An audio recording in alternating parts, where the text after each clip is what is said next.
श्री स्वामी समर्थ. सर्व स्वामी सेवेकरांना स्वामी माऊली आणि मी या चॅनलमध्ये तुम्हा सर्वांचे पुन्हा एकदा मनपूर्वक स्वागत. स्वामी म्हणतात, ज्याचे त्याचे कर्माचे फळे ज्याने त्यांनी भोगावे, जितके आयुष्य दिले तितके समाधानी राहावे. असाच एक अनुभव आहे एका ताईंचा की मुलीची खूप त्यांना इच्छा होती की मला मुलगी हवी. स्वामी सेवा ते पहिल्यापासून करतात. त्या ताई अनुभव सांगताना अक्षरशः रडत होत्या. त्यांच्या मुलीविषयी तो अनुभव आहे. ज्या ताईंचा अनुभव आहे त्या ताईंना एक मुलगा आहे आणि घरामध्ये त्यांच्या पूर्ण घराण्यामध्ये मुलीच नव्हत्या. आणि असंच त्यांनी एक वेळेस स्वामींजवळ इच्छा व्यक्त केली की स्वामी, मला दुसरं अपत्य, मला मुलगीच हवी. अशी स्वामींजवळ इच्छा मागितली आणि काही महिन्यांमध्येच त्यांना कळालं की मी प्रेग्नेंट आहे. आणि बघा किती स्वामींची लीला. असेच 9 महिने निघून गेले. स्वामींजवळ केलेली ती इच्छा, मला मुलगी हवी आहे म्हणून, आणि स्वामींनी ती इच्छा पूर्ण केली. व्यवस्थितरित्या त्या ताईंना मुलगी झाली. पण बघा नियतीचा खेळ काय असतोय. स्वामींजवळ इच्छा व्यक्त केली, मुलगी झाली, मुलगीही व्यवस्थित होती, काहीही प्रॉब्लेम नव्हता. मुलगी झाली. घरामध्ये खूप आनंदाचं वातावरण होतं, तिच्या माहेरी पण आणि सासरी पण. कारण त्यांच्या घरामध्ये पहिली मुलगी जन्माला आली होती. बाकीचे तिचे दीर जे आहेत सर्वांना मुलीच आहेत. मुलगी झाली, आनंद झाला. तिचा आनंद गगनात मावत होता. खूप सर्व घरातले आनंदी होते. पण बघा, या आनंदालाच तिला माहीत नव्हतं की पुढे एकदम मोठं संकट येणार आहे. मुलगी 6 महिन्याची झाली आणि मुलीला सर्दी कफ झाला. म्हणून त्याने डॉक्टरकडे घेऊन गेले. डॉक्टरांनी चेक वगैरे केले आणि डॉक्टरांनी शंका सांगितली की मुलीच्या हृदयामध्ये होल असू शकतं, ब्लॉक असू शकतात.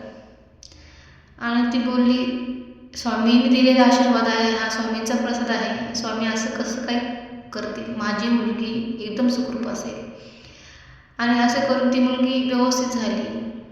4 महिन्याची मुलगी झाली, 5 महिन्याची झाली, 6 महिन्याची मुलगी जेव्हा झाली तेव्हा तिला अचानक सर्दी खोकला झाला.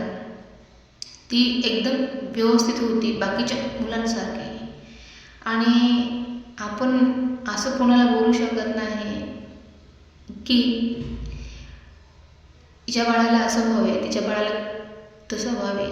आपण कोणीहीच आपल्या तोंडात अपशब्द दुसऱ्यासाठी बोलू नयेत असं तरी मला वाटते. आणि मुलीला सर्दी कफ झाला आणि स्वामींच्या इच्छेपुढे काहीही होत नाही आपण म्हणतो. फक्त 3 दिवसामध्ये मुलगी एवढी सिरियस झाली की त्यांना काय करावे ते कळतच नव्हते. जेव्हा तिला लास्टच्या स्टेजला ती पोचली त्यावेळेस त्यांनी हॉस्पिटलमध्ये त्या अगोदरही नेत होते, पण ते बाळाचे आजाराचे निदान काही कळत नव्हते. आणि असंच आदल्या दिवशी तिने तिच्या मोठ्या बहिणीला फोन केला आणि बोलली की ताई असं असं आहे. मग तिची बहीण बोलली, तू तिला मोठ्या हॉस्पिटलमध्ये घेऊन जा, डॉक्टर काय म्हणतात डॉक्टरच्या सल्ल्यानुसार सगळे होऊ द्या. मुलीला ब्लॉकेज आहे हे तिच्या मनातही नव्हते आणि तिने मनावरही घेतलं नव्हते. त्याच्यानंतर हॉस्पिटलमध्ये नेलं. पोरगी खूप सिरियस होती. ते बाळ 6 महिन्याचंच लेकरू होतं. इतकी सिरियस होती की अक्षरशः शेवटचे तिचे काहीतरी सेकंद मिनटं काही तिच्या अवधी ती जगत होती. आणि अशातच तिने तिच्या बहिणीला फोन केला की ताई माझी मुलगी खूप सिरियस आहे, काय करावे. ते म्हणताय की नाशिकला हलवा. आणि तिची बहीण म्हणते की तुम्ही तिला ॲडमिट करा, बाकीचं प्रोसेस काय आपण ती बघू. जेव्हा ॲडमिट केलं डॉक्टर बोलले की आता बाळ तुमचं वाचणं अशक्य आहे, शक्य काहीच नाही आहे. आपण कितीही प्रयत्न केले तर बाळ तुमचं अवघी काही तासांवरती आहे. व्हेंटिलेटरवरती बाळ अक्षरशः होतं. इकडनं तिची बहीण गेली, डॉक्टरांशी सगळं त्यांचं व्यवस्थित बोलणं झालं. डॉक्टर बोलले की तुम्ही नाशिकला घेऊन जा, तुमची इच्छा, पण मुलीची मी गॅरंटी देऊ शकत नाही. आणि बस एवढं बोलून तिची बहीण जी आहे ती त्या बाळाजवळ गेली आणि बाळाला ऑक्सिजन मास्क लावलेला होता. बाळाचे डोळे आणि छाती एकदम विचित्रपणे ती अशी आवाज काढत होती. आणि बस फक्त स्वामीजवळ एकच मागत होते ते सगळी फॅमिली की काही स्वामी करा, पण त्या बाळाला, त्या मुलीला तुम्ही दुःखातनं बाहेर काढा. आणि क्षणात फक्त तिच्या मावशी, त्या बाळाच्या मावशीने बोलले की स्वामी काय एवढी तुम्ही परीक्षा बघताय. आणि एवढं बोलून ती त्या बाळाजवळ गेली आणि फक्त त्या बाळाला ती बोलली की सगुणा तुला काय झाले.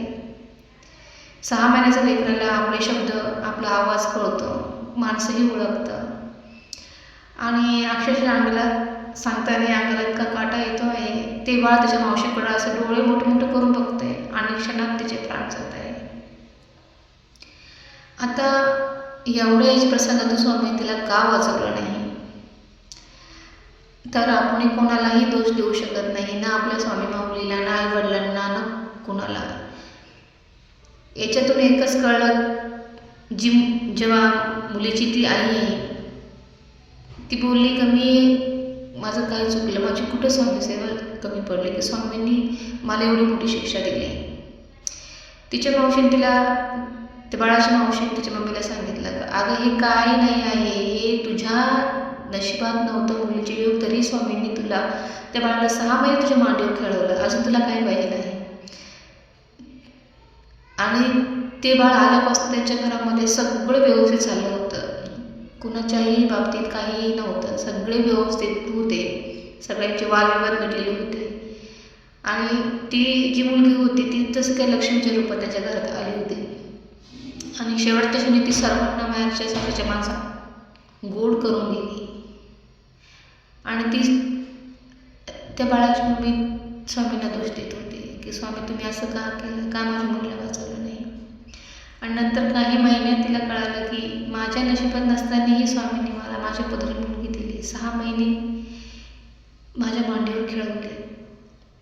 नंतर तेही स्वामींना दोष देणे तिने बंद केलं आणि फक्त स्वामींजवळ एकच मागितलं की स्वामी जरी तुम्ही 6 महिने त्या मुलीला माझ्या मांडीवर दिलं, माझं लेकरू म्हणून माझ्यावर 6 महिन्यामध्ये लेकरू राहिलं, बस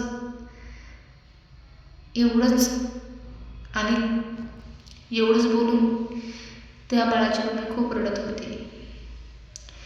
आपण म्हणतो आपल्या नशिबात नसतानाही आपण स्वामीजवळ हट्ट करतो, पण आपल्याला पुढे काय होणार आहे हे आपल्याला काही माहीत नसतं, तरीही स्वामी ते आपले हट्ट पुरवतात, आपली इच्छा पूर्ण करतात.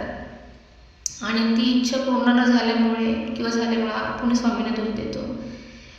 हे ज्याचे त्याचे प्रारब्धाचे फेड आहेत, हे प्रत्येकाला ते फेडावं लागतात, असं तर ताईचा अनुभव आहे. आणि आता ती मुलगी गेल्यानंतर आता त्या ताईंना दुसरा मुलगा झालेला आहे आणि त्या मुलाचं नाव त्या ताईंनी स्वामी ठेवलेलं आहे.